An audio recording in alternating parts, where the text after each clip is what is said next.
On a depuis hier soir, visiblement on aime bien les heures tardives, que ce soit du côté de Emmanuel On Macron dit très très long. ou de Sébastien Lecornu. Depuis hier soir, 22 heures passées. 22 heures. Voilà, on a la nouvelle composition du gouvernement de Sébastien Lecornu. Alors, Lecornu 1 est resté à l'affiche 14 heures. Est-ce que Lecornu 2 marchera mieux en salle? On le verra. Parfois, le numéro 2 est meilleur que le numéro 1. Ça peut arriver. En tout cas, il y a 34 ministres. Alors là, déjà, il y a une promesse qui n'a pas été tenue, celui d'un gouvernement resserré, celle d'un gouvernement resserré. 34 ministres, c'est quasiment le même nombre qu'avec Bayrou. Autre promesse non tenue, pas de présidentiable, avait dit Lecornu. Alors, ça vaut pour Retailleau qui sort, mais pas pour Darmanin qui reste. Alors, on sait les liens amicaux entre Darmanin et Lecornu. Est-ce que ça a joué? En tout cas, Gérald Darmanin a sauvé sa tête. C'est un gouvernement hybride avec des politiques, mais aussi des membres de la société civile. Parmi les politiques, il y a 6 membres des LR. On en parlera tout à l'heure. Donc, ils n'ont pas suivi les consignes du chef Retailleau. Il y a 11 Renaissance, 4 Modem, 3 Horizon, 1 UDI. Et puis, il y a donc la société civile, un techno à l'éducation nationale, Barbara, c'est Édouard Geffray qui est le nouveau ministre. C'était le numéro 2 de l'éducation nationale. Il avait été mis en place d'ailleurs par Jean-Michel Blanquer. Serge Papin, qu'on connaît bien, qui est souvent venu dans les grandes gueules, l'ancien patron de Système U, va s'occuper des PME. Et puis, il y a Monique Barbu. Monique Barbu, c'est une ancienne présidente du WWF à la transition écologique, plutôt une opposée au nucléaire, alors que la porte-parole du gouvernement est une ingénieure nucléaire, Maud Bréjon. Donc le « en même temps » est toujours là dans ce gouvernement. Est-ce que vous y croyez? Est-ce que vous êtes convaincu par Lecornu 2? Alors venez nous le dire au 32-16, Bruno. T'as oublié le principal, t'as oublié mon patron. Ah, Jean-Pierre Farandou. Je te laissais. Ah voilà, il y a mon patron. Mon patron qui, 2 ans après avoir été viré par le maire parce qu'il avait fait une adaptation de la réforme des retraites à la SNCF, maintenant il revient par la grande porte. C'est une belle victoire pour lui. Mais moi je sais pas, ce gouvernement, mais il me paraît un peu gros, un peu 34, c'est beaucoup, parce qu'il nous avait quand même promis plus petit. Il nous avait promis un gouvernement technique et un peu de tout. Il pourrait presque faire envie sur la feuille, mais on sait très bien comment ça va se finir. Presque faire envie. Bah oui, parce qu'en fait, t'as quand même des gens qui connaissent un peu. Moi, je pense que même, en plus, mon patron, enfin maintenant mon ex-patron... Il sera ministre du Travail, Jean-Pierre Farandou. Et il sera même ministre des Transports, parce qu'il va expliquer à Tabarot comment ça fonctionne. Vu les prises de sortie, les sorties de Tabarot, je pense qu'il n'avait pas bien compris comment ça fonctionnait. Après, moi, je sais pas leur durée de vie, parce que là, aujourd'hui, si t'ajoutes RN plus LFI, il manque 60 députés pour le faire tomber, les socialistes. Même moins, parce que si tu il en manque beaucoup moins. Il en manque 20, 25 à peine. Une vingtaine. Ouais, Et dans moi, certains j'attends de voir. calculs, il en manque même que 15. Donc combien de temps ils vont rester, ça c'est la vraie question. Mais toi, t'aimes bien ce gouvernement et des experts, avec des experts. Oui.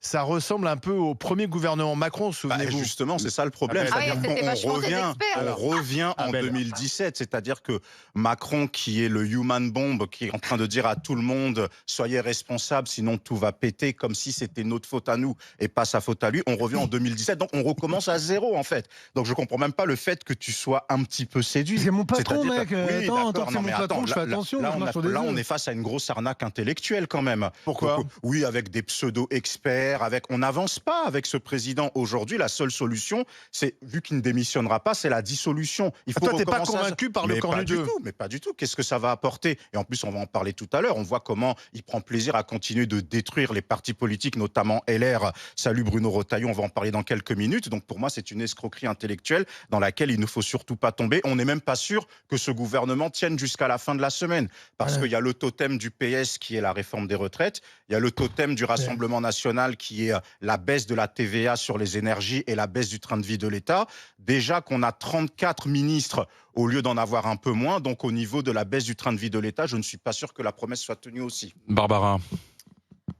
Non, mais de toute façon, monsieur Lecornu, non, mais de toute façon, ce sont des pantins. Monsieur Lecornu, c'est le chef des marionnettes, et eux, c'est les pantins de la marionnette, Il y a du renouvellement. Du marionnettiste. Il y a des nouveaux, et même des nouveaux députés comme Jeanbrun, comme... Ah, ben on en parlera de monsieur Jeanbrun, dis donc.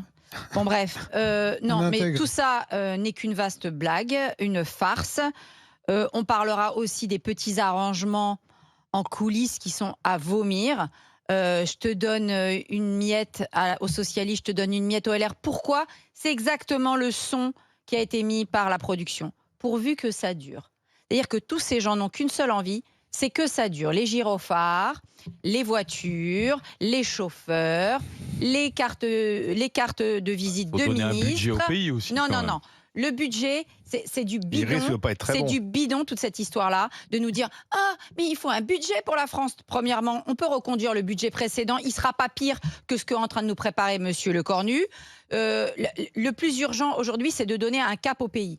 Je voudrais juste dire, on en parlera peut-être, pendant que nous blablatons, le Portugal, pour la 2e année consécutive, a un excédent budgétaire.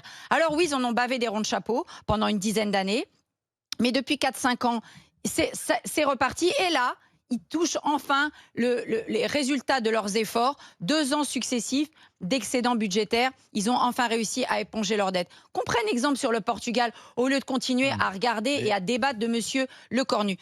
Je l'ai déjà dit, le poisson pourrit par la tête est pourrie, archi pourrie, elle tient même plus debout, d'accord? Donc la c'est de question... l'Élysée dont parle Barbara. Mais oui, la et du question, c'est président. toujours la même. C'est non plus la démission. Alors, semaine après semaine, je m'améliore, puisque vous le savez que moi, ça fait 1 an que je dis que M. Macron doit démissionner. Là, je pense, comme la couverture de Marianne l'a dit, qu'on a affaire à un forcené. Donc, puisqu'il nous avait dit, il y a quelques années de ça, qu'il vienne me chercher, je pense que maintenant, on doit passer à au 2e stade, c'est la destitution. Il ne veut pas partir. Carrément. Là, les Français doivent le faire partir. Alors, ça suffit. Ce qui est amusant, c'est quand même nommer Jean-Pierre Farandou, qui a aménagé, lui, la réforme de retraite. Je veux dire, les cheminots sont quand même mieux lotis que les salariés lambda avec cette réforme des retraites, puisqu'il a fait un aménagement particulier. Pas pour tous, mais bon. En tout cas, on part 16 mois avant, on est payé à 75%. Enfin, métier pénible. Donc, nommer Farandou au ministère du Travail, d'ailleurs, la numéro 1 de la CFDT a salué cette nomination. On voit quand même que Le Cornu, avec des gens plutôt droits dans son gouvernement, penche à gauche pour séduire les socialistes, on ne sait plus quoi faire. Et je suis assez d'accord avec Barbara, c'est-à-dire, mieux vaut... enfin, je veux dire, moi je veux bien, on veut garder son poste, on veut faire voter un budget, mais à quel prix? Je veux dire, à quel prix va-t-on faire voter un budget? On est en train, on va du renoncement au renoncement. Au prix de tous les renoncements, ce qui montre bien que le macronisme n'a aucune colonne vertébrale. Enfin, personnellement, j'en étais persuadée. Il n'y a rien. Jusqu'au dernier moment, les derniers, sauf les rares petites choses qu'ils avaient faites, ils sont prêts à les brader. Pourquoi?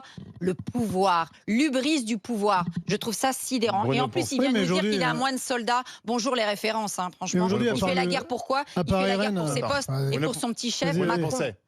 À part le RN et les FI, qui a intérêt à sortir du gouvernement et surtout qu'il y ait des élections législatives? Personne. Parce que les autres, sinon, ils sont morts. Tout le monde le sait. Hein. Je veux dire, LR, ils sont cuits. En plus, Café Retailleau, depuis une semaine, ils sont cuits. Les socialos, on n'en parle même pas. Je pense que les écolos, ils ont pris une belle cartouche. Alors là, je te parle même. Mais qui sort renforcé de tout ça? Moi, LFI et RN. Oui. Exactement. Et donc, en fait, les partis aujourd'hui, de la ils sont à la rue. sincérité et les partis. Non, mais les LFI et le RN, c'est les partis qui apparaissent comme, c'est peut-être pas vrai, c'est les seuls cohérents, sincères, ils disent toujours la même chose, ils en démordent pas. Les autres, c'est ça gaudit, c'est une honte. Exactement. Voilà. Et en plus, avec les éléments de langage qui nous sortent tous, on travaille pour les Français, on pense à l'avenir des Français, mais comme tu l'as dit, la responsabilité républicaine. Donc, tous les 2 matins, ils vont soit à l'Élysée, soit à Matignon, après ils ressortent, ah mais c'était pas ce que l'on attendait, mais pourquoi vous continuez d'y aller? Donc, comme tu l'as dit, le RN et LFI sont les seuls qu'on apprécie ou pas, qui ont l'air cohérents, qui ont l'air d'avoir une vision et qui ont l'air d'avoir des convictions. Oui, mais en même temps, parce que quand on n'est pas d'accord avec un président de la République, on ne va pas dealer avec, sachant que l'on sait très bien qu'il ne va pas changer sa politique. Et c'est ça qui est le plus pitoyable chez les autres. Pourquoi ils continuent d'aller à ces rendez-vous? Par responsabilité républicaine. Les Français, ils en ont marre. Justement, on va voir Christopher, qui est diagnostiqueur immobilier dans l'Essonne. Bonjour Christopher. Bonjour. Bienvenue. Alors, que pensez-vous de Le Cornu 2, du 2e gouvernement? Alors, dites-moi. Franchement, c'est pas folichon, quoi. Hein. C'est pas terrible. Hein. J'ai l'impression de retourner dans la même chose que la semaine dernière. Oui, en fait. Sauf que là, on a le PS qui s'est mis, qui s'est assis et qui s'est mis à la table. Et d'un coup, maintenant, on entend qu'ils sont allés parler avec le président pour garder leur place. Enfin, là, de ce que j'en vois, on est sur un truc où tout le monde va se taire. Et tout ça pour garder sa place de député, comme ça il n'y aura pas de dissolution. Alors, ils vous diront que c'est pour faire voter un budget, que la France a besoin d'un budget. Franchement, au bout d'un moment, on n'est pas né hier. On le sent le truc, on le voit à des kilomètres. Là, si demain il y a une dissolution, à mon avis, là c'est la fin du monde pour tous les députés, enfin surtout ceux de gauche et les LR à mon avis. Mais le reste là, comme j'ai entendu avec Barbara et Abel, je crois, c'est ça, si je me trompe pas. Oui, Abel, oui. Les seuls qui tiennent leur route pour l'instant, c'est LFI et le RN. Et le problème dans tout ça, c'est que c'est eux qui vont manger le plus de voix à un moment donné, et c'est eux aussi à un autre moment donné qui passeront la présidentielle. Et vous croyez pas que les gens, ils ont envie que ça se calme, qui envie un peu de stabilité, et que finalement le cornu, bon, c'est pas formidable, mais on le laisse tranquille? Moi, j'aimerais bien, moi le premier. Mais le problème, c'est quoi? C'est que c'est pas les personnes méritantes qui sont au pouvoir. Et c'est ça qui pose problème, en fait. Et au bout d'un moment, la population, elle en a marre. Donc, soit on fait quelque chose de cohérent, soit on fait quelque chose de pas cohérent. Là, c'est pas cohérent. Moi, j'ai l'impression que ça va pas tenir. Je sais même pas si ça passe l'hiver, ça. Mais vous savez, Christopher, vous l'avez dit au début de votre intervention. Là, on a affaire au parti de la gamelle. Voilà. Ouais, et elle doit être bonne, et elle doit être très très bonne, la gamelle. Parce que des fois, quand on les entend pleurer, oh, c'est dur d'être député, je sais pas, ils s'accrochent à leur bidule. Ça doit vraiment, en fait, pas du tout être difficile. Enfin, moi, je le sais que c'est pas difficile. Ils ont quand même un salaire correct. Ils ont surtout des avantages, des prêts à taux zéro pour emprunter, des pour acheter des appartements, pour s'acheter des bagnoles. Toi, tu crois pas du tout qu'il y ait à un moment donné une envie aussi de servir son pays? Mais pas du tout. C'est le parti de la gamelle. C'est protéger son poste, protéger ses petits acquis et jusqu'au dernier moment, gratter ce qu'on peut gratter. On prend Laurent Nunez, par exemple. Laurent Nunez, qui est un grand serviteur de l'État, un haut fonctionnaire, qui était préfet de police. Il a d'ailleurs été déjà ministre, on ne se souvient plus, de Christophe Castaner. Il était l'adjoint de Castaner, ministre délégué. Bon, là, il redevient ministre de l'Intérieur. Je ne suis pas sûr que c'est la gamelle. Non, pas lui. Je te parle des députés. Il y a une ou deux exceptions quand même. Mais pour la plupart, c'est des gens qui veulent sauver leur gamelle, comme Barbara le dit. Et puis pour corroborer ton propos, quand tu parles des députés, vous avez vu le tweet d'Elisabeth Borne hier? Salut les professeurs, travaillez bien. Allez, moi je retourne servir les Français à l'Assemblée nationale. Ah ben bravo, bravo. Ah, on est beaucoup de Français à avoir. On aimerait avoir cette solution. Hein. Tu perds ton boulot et puis tu retrouves un boulot à 6 000 euros dans les dorures de la République. Tu sais que c'était pas le cas. On a changé la règle. Oui, mais bien avant, sûr. Quand un ministre quittait le gouvernement et avait été député auparavant, il devait se représenter. Hein. Exactement. J'espère qu'elle va siéger à côté de ceux qui lui ont permis d'être élue, Madame Borne, à côté de la LFI. Christopher, je vous remercie d'avoir été avec nous dans les GG, dans les grandes gueules, plutôt fataliste, un peu dépité, Christopher, face à ce gouvernement, le cornu 2. Et Édouard Geffray, alors ton ministre, quand même. Je ne dois pas connaître. Vous ne connaissez pas enfin, si, je savais qu'il était le directeur de la DGESPO. Voilà. Si. Écoutez, que dire. C'est pas un politique, mais il avait été nommé par Blanquer. Oui, alors ça, bon, on va dire déjà être nommé par Blanquer, ça va à peu près, c'est pas ce qu'il y a de pire, on va dire. Au moins il connaît du Quand on a vu ce qui est arrivé après Blanquer, la succession des ministres de l'Éducation nationale après Blanquer, on est presque, je dirais, nostalgique de Jean-Michel Blanquer. Borne, en arrivant, elle avait dit j'y connais rien. Ouais. Et là, au moins, on prend quelqu'un qui y connaît.